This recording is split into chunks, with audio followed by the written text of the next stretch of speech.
Hey, are you like me? Do you like to be ridiculous even when you're playing music? In this video, I want to show you 5 ridiculous and dumb guitar licks that you can play in different keys and different situations to annoy your friends and to just be stupid.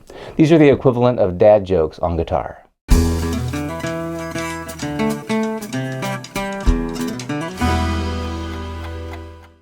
With these musical phrases I'm going to show you, you've heard them before. Some of them actually can be a little bit offensive, and you'll see why. These are little phrases that you have to be careful with. Of course, you couldn't do them in any situation.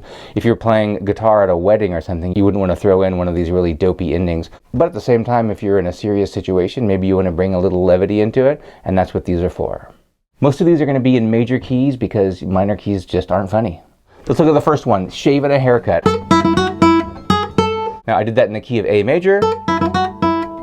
And I'm using the open string, but you can do this in any key. We're going to take an A major chord like this, using the E form, go to the first string, play that note, jump to the ceiling 1 string, play it twice, and then play 2 frets above that, and then come back to that same note, and then go down 1 fret below the first note, and do that.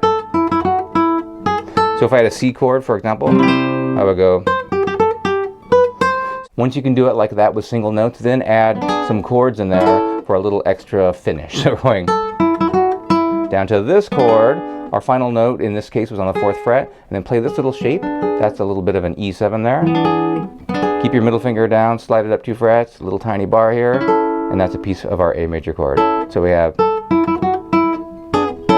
or up here, an all-purpose lick. So how would you use this? I usually do stuff like this when I'm trying to elicit a response from somebody that I'm playing with, just to be stupid. So if we're playing a song, especially the more serious the song, the more ridiculous the lick is at the end, so that kind of fits. But if I'm playing, let's say we had a chord progression like this.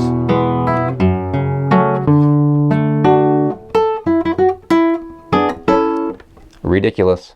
The next one is what I call the Hillbilly Riff. Now, there's nothing wrong with these phrases in and of themselves. They're just so overused and so cliched that they kind of work perfectly as a little musical joke. So this one's going to go like this.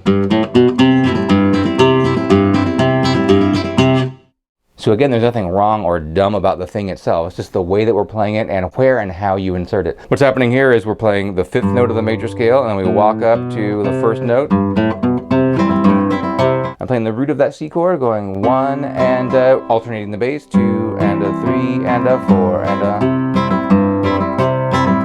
a. So if you're performing and you throw this in somewhere, again, got to be careful. Don't do it in a serious situation. Somebody in the crowd will start jumping up and down and making a fool of themselves. Perfect.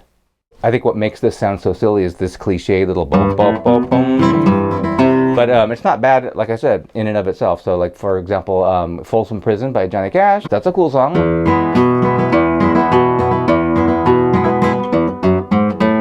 He does it there, a little bit cliched, but doesn't sound bad there. Sounds extra dumb though, the way I'm doing it.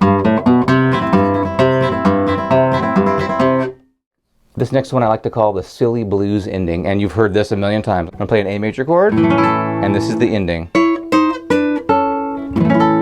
Another hillbilly-ish kind of sound.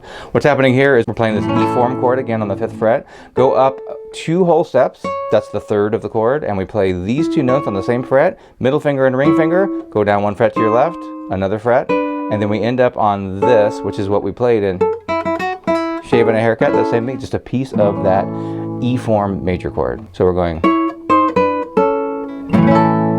You hear that happening on When I'm 64 by the Beatles, and that song is trying to evoke kind of an old-timey Tin Pan Alley kind of sound, and that's a cliched thing, and it works pretty well when it's not appropriate. For example, let's say you're finishing up playing the B section of the famous Spanish guitar song Romanza. So we're doing this in the key of E major.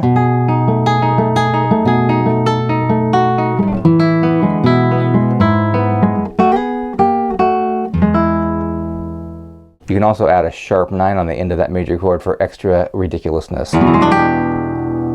Just don't do that at a wedding ceremony. A variation on this lick would be to do this little slidey thing where we go like this.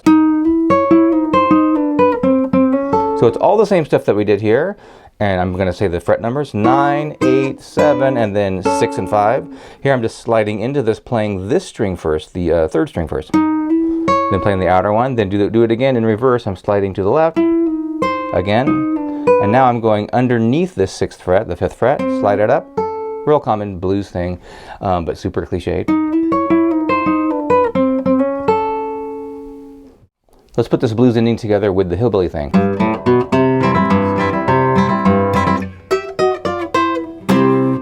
Okay, this next one I'm going to call the fourths phrase. So in Asian music tends to harmonize in fourths like this. I think that sounds awesome. Back when I play Black Orpheus, I end it like this, playing nothing but fourths. And this little phrase goes like this. This is why I said things could be offensive here.